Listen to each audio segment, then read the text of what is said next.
On the news tonight, federal government moves against terrorism. Nigerians told to maintain healthy living against Marburg virus. Turkey denies attack on Iraqi civilians. Good evening, welcome to the Major Report. Babatunde Bolatito is my name. The National Security Council, presided over by President Muhammadu Buhari, has revealed measures being considered to impede terrorist activities, including a nationwide ban on motorcycles and mining to cut off their sources of fund.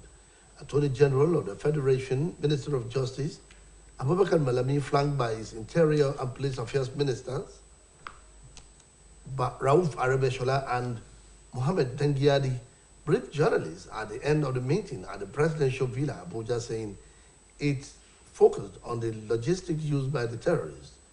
Malami said the logistics include motorcycles used for movement and mining, which provide them with money to fund the ram's supplies.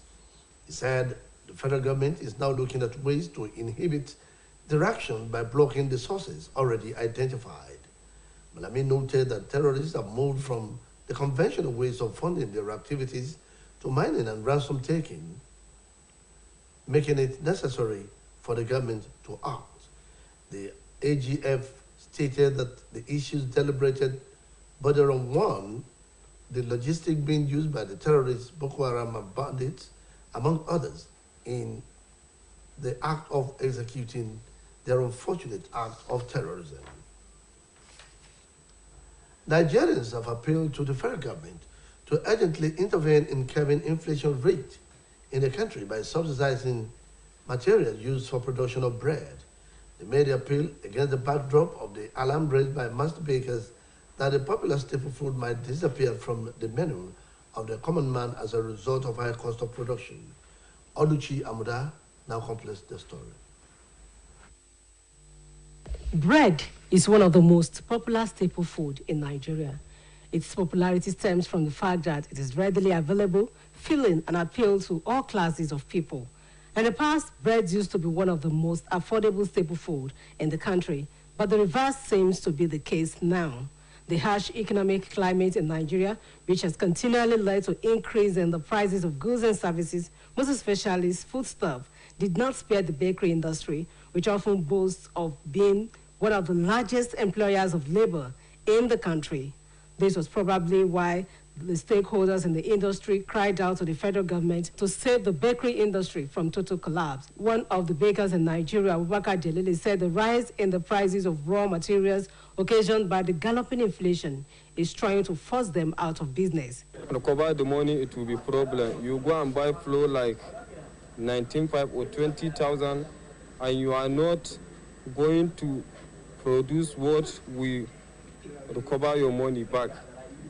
For you to get a game, you will be getting a loss because of the high of the goods of this flour and sugar and butter and some materials we're using for the bread. Speaking in the same vein, the state chairman of the Association of Master Bakers, Alhaji Ganiyu Bakari, said only the federal government can bail Nigerians out of the impending scarcity of bread, as urgent intervention is needed in subsidizing the prices of raw materials such as flour, yeast, sugar, among others. All these things are too cost for master baker to produce the bread. We try to meet federal government for many times in order to help master bakers, because in Nigeria, apart from government that employ workers, master baker is the second person in Nigeria that employ bakers. Mr. Oluwabengo Laniwaju is a Nigerian who believes that the federal government should intervene in the sector to not only save the masses from hunger, but to also secure the jobs of millions of people who rely on the bakery industry for their daily bread. According to him, the country is already battling serious insecurity issues occasioned by high rates of unemployed youth, and abandoning the bakers at this critical point in time might worsen the situation. If truly the federal government will help the masses, so they have to do something very, very, very quick. Having said that, we advise the federal government to quickly intervene to this issue before it go viral. More than this. Oluchi Amuda, OSBC News. The federal government has revalidated the proposed disbursement of 30 billion naira worth of the revitalization fund to federal government-owned polytechnics and colleges of education.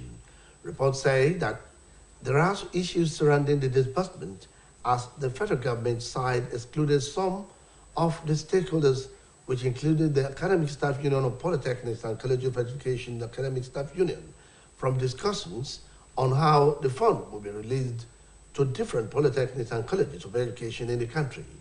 According to the Ministry of Education, the issues surrounding the revitalization fund and not for the unions to get involved because the government plans to deal with the governing councils of the schools directly.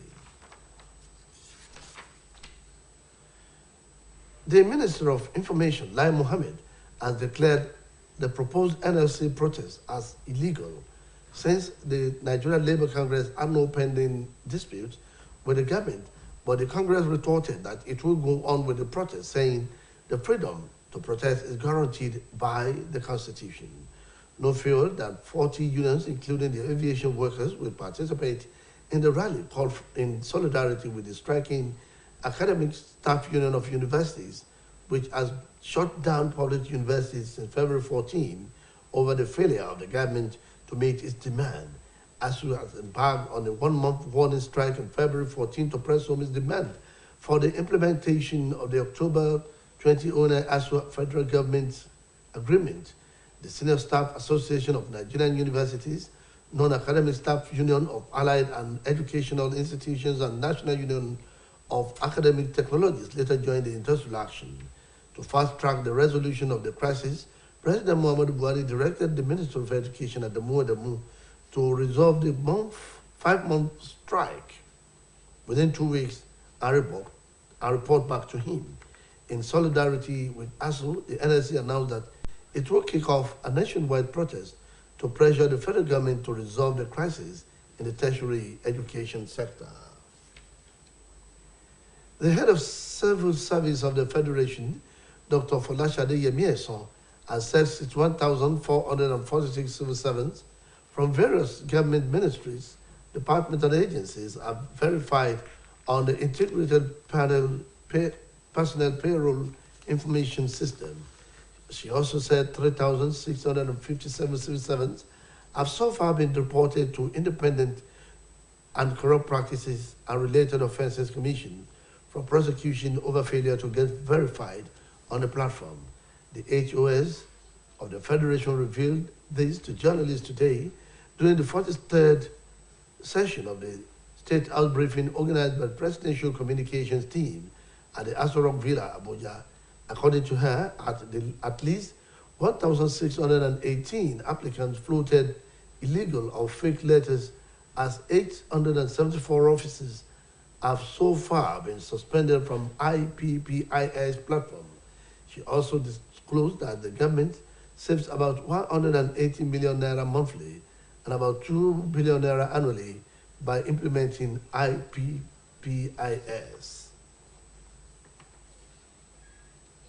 A federal high court in Abuja has adjourned till August 8 to deliver ruling on the bail application filed by the suspended Deputy Inspector General, Deputy Commissioner of Police, Abba Kyari, and his co-defendants. Justice Emeka Nwiti fixed the date after the parties in the matter made submissions for and against the bail of the former head of the intelligence response team of the Nigeria Police Force and 4 others arraigned with him. The prosecution counsel tendered documentary evidence through while stating that the defendant will not jump bail if granted. Ipiasu added that they will also not interfere with investigations, and the prosecution had told the court that investigation in the matter had been completed. Counsel for the federal government and Director of Prosecution and Legal Service of the National Drug Law Enforcement Agency, Sunday Joseph, however, told the court to refuse the bail application for Kyari and his co-defendants. The Nigerian Civil Aviation Authority suspended Dana Air operation indefinitely over alleged inability to run safe operations. The move followed an investigation by the apex regulatory body that led to the immediate withdrawal of the airline's transport license and air operator certificate indefinitely with effect from yesterday. It will be recalled that the airline had an air return at Abuja Airport recently with 100 passengers disembarking safely. The report said the carrier has also been embroiled with in-house challenges that saw its Deputy Chief Executive Officer, Sokinja Paul Mann, resign his appointment after about 8 months in the saddle. The Director General of the NCCAA, Captain Musa Nuhu, stated that suspension was made according to the provisions of the Nigerian Civil Aviation Regulations. The suspension order has been communicated to the management of the airline. Nigerians have been admonished not to let down their guard in activating all hygienic precautions against the deadly Marburg virus, which has been reported in the neighboring Ghana.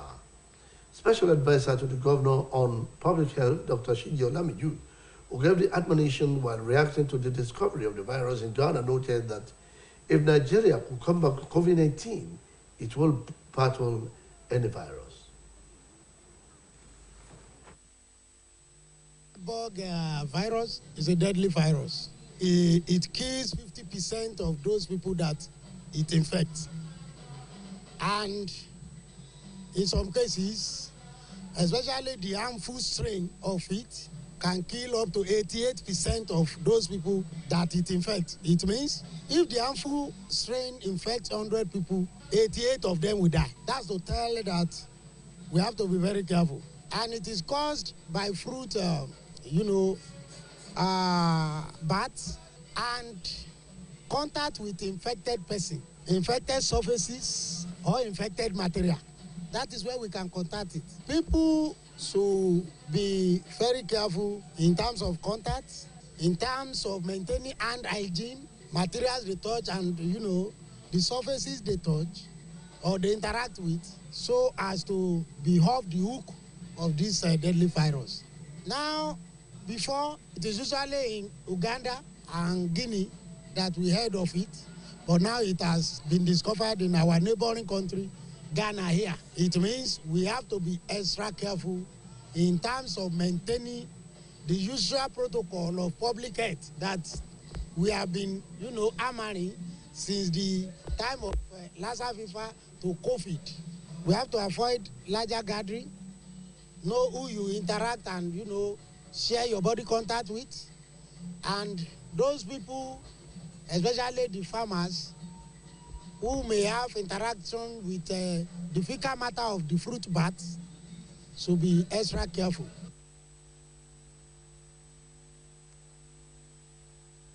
He assured the people of Osun State that the Oyetola administration is committed to healthy living and places premium on the health of the citizenry.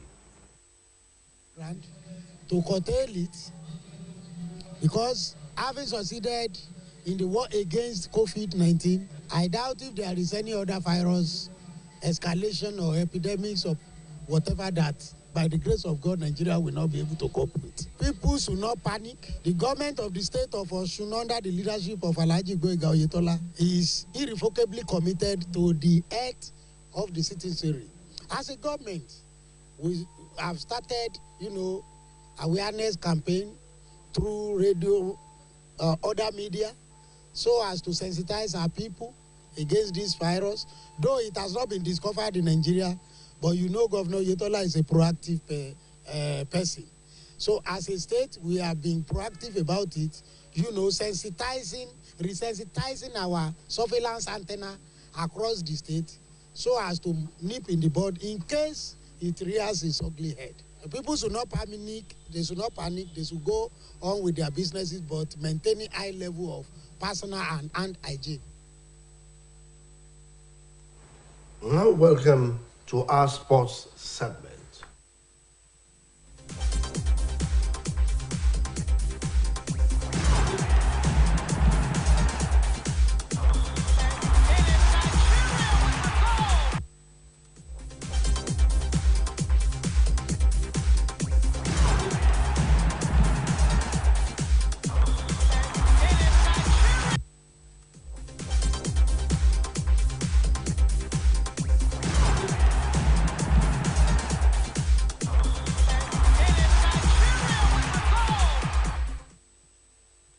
The 2022 annual edition of the much-awaited annual CAF Awards Gala holds tonight in Rabat, Morocco, as the identities of the continent's best footballers and teams are unveiled.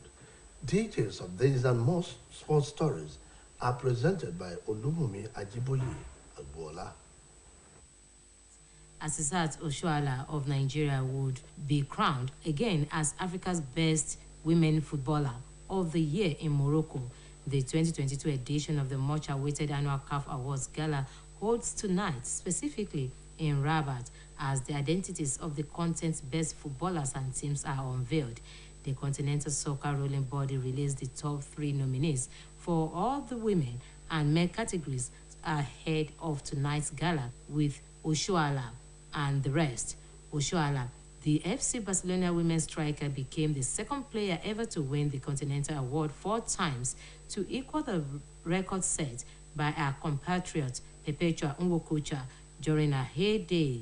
But she is being challenged for her 5th African crown by Cameroonian Ajara Nchu Njoya and new entrant Grace Chanda of Zambia. But Oshoala is slightly favored above other contenders following Imperial's performance in Europe with Barcelona, along with other scoring feats with the Catalan women's team in the season under new review. French defender Jules Koundé is edging towards becoming the next big-name arrival at Chelsea following the signing of Raheem Sterling and Kalidou Koulibaly. According to findings, Chelsea have agreed to pay Sevilla's asking price of £51 million as well as £4 million in add-ons. The reports suggest Koundé is set to undergo a medical imminently, and the 11 Cap France international could meet up with his new teammates during the closing stages of their United States pre-season tour. While Barcelona have also shown an interest in Koundé, it seems Chelsea are in poor position to win the race for his services. Chelsea have already agreed personal terms with the 23-year-old. Transfer guru Fabrizio Romano understands that Chelsea are holding talks with Koundé as they look to get the deal over the line as soon as possible. Romano is aware that Blues head coach Thomas Tuchel is eager to bolster his central defensive options, and they do not want to miss out to Barcelona and another target. Olubumi Ajiboye Agbola reporting.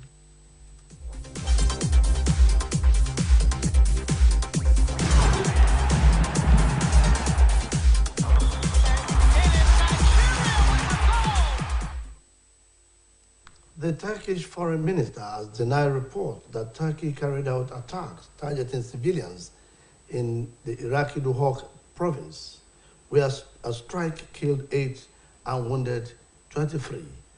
Abisola Ilori has this and more from around the world. Foreign Affairs Mevlut Cavusoglu said reports blaming Turkey for the attack were an attempt to hinder Ankara's counter-terrorism operations.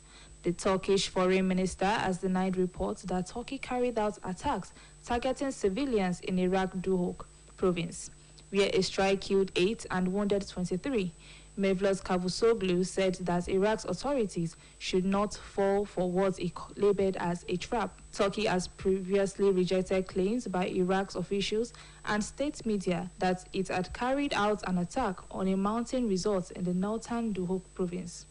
At least 4 missiles hit the resort areas of Barak in Zakho district of the semi-autonomous Kurdish-run region of northern Iraq. District Mayor Mushia Mohammed Sadal said the casualties were Iraq citizens. Iraq summoned Ankara's ambassador to Baghdad over the attack, and its state agency said the government will call back its charge d'affaires in Ankara. Iraq Prime Minister Mustafa al-Kadhimi also declared today a national day of mourning. Those killed included 3 men, 3 women, and 2 children. Meanwhile, police in Malawi capital Lilongwe have arrested 75 people, including human rights campaigners, during a clampdown protest against selective justice by the country's judiciary. The arrest followed a last-minute High Court injunction that attempted to ban the demonstrations. Arrests were due to lawlessness and that the people were looting and breaking into shops, smashing vehicles and blocking roads. One of the protest leaders, Kingsley Makbaso of Lilongwe based civil rights group, Human Rights Ambassadors, told newsmen his group were unfazed by the arrest, that the protesters would fight until justice prevailed. Other grievances at the activists include a string of pending court cases, but an attempt to block the protest led to chaotic scenes as people barricaded roads and burned cars, tires in various locations of the city. Lilongwe-based lawyer and human rights activist Alexios Kamangila told the newsmen that the protest leaders satisfied all the legal requirements for holding demonstration. Meanwhile, at least 18 people have been killed in Papua New Guinea's islands, a region plagued by violence between local tribes and placed under emergency status by Prime Minister James Marape. Local police chief George Kakas said 13 men and 5 women were killed near the mining town of Bulgaria, with the victims apparently hacked to death with machetes and axes. The rogue jungles of the Egar region regularly experience violent clashes, sometimes leading to mass killings and between local tribes, sparked by conflicts over land, resources, or other disputes. However, the recent violence was not believed to be linked to the country's ongoing election campaign, according to Prime Minister Marape. Abisola Ilori reporting for OSBC News. To end the major report on OSBC TV, here again are the main points. The federal government moves against terrorism as the federal government bans motorcycles and mining identified as sources of finance of the terrorists. Nigerians told to maintain healthy living against Marburg virus. Special advisor to Governor Oyetola on public health, Shiji Olamiju, charges Nigerians to keep their health steps afloat. Turkey denies attack on Iraqi civilians and urged the world not to blame it for such attack. That ends the major report on OSBC TV. It was edited by Kayode Adebayo. Babatunde Bolatito is my name. Thank you for watching. Good night.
Plus is here. Existing Glow customers will get 400% bonus on every recharge and 100 MB data bonus on first recharge of the month. New Glow customers will get 1,000 Naira welcome bonus. To activate, buy a new Glow SIM today or dial *777# for existing Glow customers. StarTimes ti dé pẹ̀lú eré alárinrin White Flower. Bí ẹ ti mọ̀ pé a fẹ́ràn yín, la ṣe pinnu láti ṣe àfihàn White Flower, eré òde òyìnbó sí èdè Yorùbá fún ìgbádùn yín.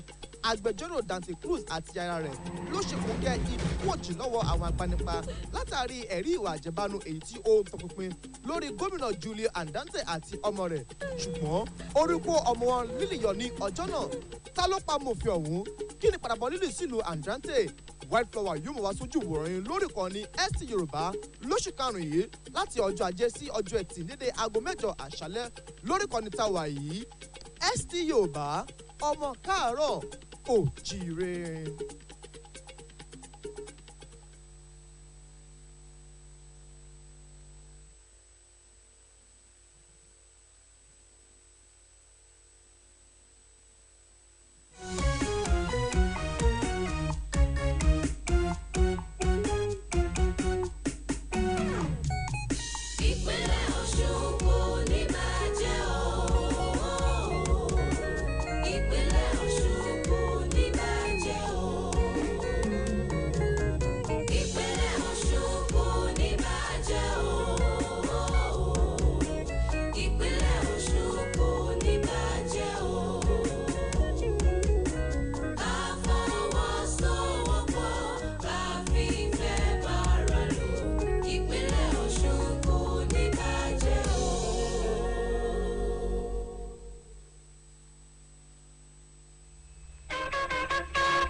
ojú kòkòrò dára.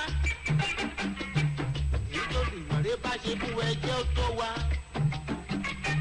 Ẹ má má já sojú kòkòrò ọmọ ńlá kejì. Bàbá wo sàrẹ̀ ọlọ́wọ́, àwẹ̀ ó lẹ́gbẹ̀ẹ́. Iṣẹ́ oríire mi ni mò ń ṣe. Ìsàrẹ̀ ọ̀rọ̀ ó lẹ́gbẹ̀ẹ́ ọ̀rẹ́ mi. Iṣẹ́ oríire mi ni mò ń ṣe o. Ẹni bá jalè ló bọ́mọ jẹ́.